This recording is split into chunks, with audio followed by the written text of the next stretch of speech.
അനാവശ്യമായിട്ട് പോലീസ് പ്രകോപനം ഉണ്ടാക്കി, പോലീസ് സംഘർഷം ഉണ്ടാക്കിയാണ്. ഇനി എന്തുണ്ടായാലും പോലീസിനായിരിക്കും ഉത്തരവാദിത്തം.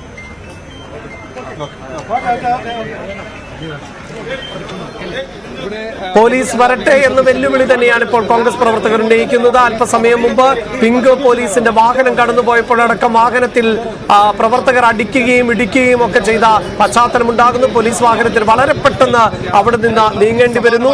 കേരളത്തിന്റെ പൊതുസമാധാനത്തെ കൂടി ബാധിക്കുന്ന തരത്തിലേക്ക് ഇപ്പോൾ പ്രതിഷേധങ്ങൾ മാറുന്ന സാഹചര്യമാണ് ഉണ്ടാകുന്നത്. അത്തരത്തിലുള്ള പ്രതിഷേധങ്ങൾ പ്രത്യേകിച്ച് തലസ്ഥാന നഗരിയിലടക്കം ഇപ്പോൾ ഉണ്ടാകുന്ന ഒരു സാഹചര്യമുണ്ട്. കഴിഞ്ഞ ദിവസങ്ങളിൽ ഉൾപ്പെടെ കരിങ്കൊടി പ്രതിഷേധത്തിലേക്കൊക്കെ ആയിരുന്നു പ്രവർത്തകർ എങ്കിൽ അവർക്ക് മർദ്ദനം ഏറ്റതിനെതിരായ പ്രതിഷേധമാണ് ഇപ്പോൾ നടക്കുന്നത്. പ്രത്യേകിച്ച് കണ്ണൂരിൽ യൂത്ത് കോൺഗ്രസ് പ്രവർത്തകരെ പൂച്ചട്ടിയും ഹെൽമറ്റും ഉപയോഗിച്ച് മർദ്ദിച്ചു. അതിനുശേഷം മുഖ്യമന്ത്രിയുടെ സുരക്ഷാ ഉദ്യോഗസ്ഥർ തന്നെ കീഴ്പ്പെട്ടു നിന്ന KSU യൂത്ത് കോൺഗ്രസ് പ്രവർത്തകരെ ലാത്തി വീശി തലക്കടിക്കുന്ന സാഹചര്യം ഉണ്ടാകുന്നു. അതിനെല്ലാം കേരളത്തിന്റെ മുഖ്യമന്ത്രി വളരെ ലളിതമായ വീരപരിവേഷം നൽകിക്കൊണ്ടുള്ള മറുപടിയായിരുന്നു നൽകിയത്. തലക്കടിച്ചവരെ, പൂച്ചട്ടി ഉപയോഗിച്ച് മർദ്ദിച്ചവരെയൊക്കെ രക്ഷാപ്രവർത്തകർ എന്നായിരുന്നു മുഖ്യമന്ത്രി വിശേഷിപ്പിച്ചത്.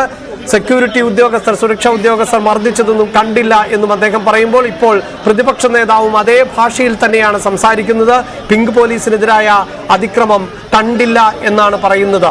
അത്തരത്തിലാണ്, അതായത് തെരുവിലേക്ക് കൂടുതൽ ആളുകൾ ഇറങ്ങുന്ന സാഹചര്യം ഉണ്ടാകുന്നു. മർദ്ദനത്തെ മർദ്ദനം കൊണ്ട് തന്നെ നേരിടും എന്ന്, അടിക്ക് തിരിച്ചടി തന്നെ നൽകും എന്ന നിലപാടിലേക്ക് രാഷ്ട്രീയ പാർട്ടികൾ പോവുകയാണ്. അവിടെയാണ് ഇത് കേരളമാണ് എന്ന് ആവർത്തിക്കുമ്പോൾ നമ്മൾ ഏറ്റവും എടുത്തു പറയേണ്ട വസ്തുത, കേരളത്തിലെ രാഷ്ട്രീയ പാർട്ടികൾ, സംഘടനകളൊക്കെ സ്വയം സ്വീകരിക്കുന്ന ഒരു സമാധാന അന്തരീക്ഷമുണ്ട്.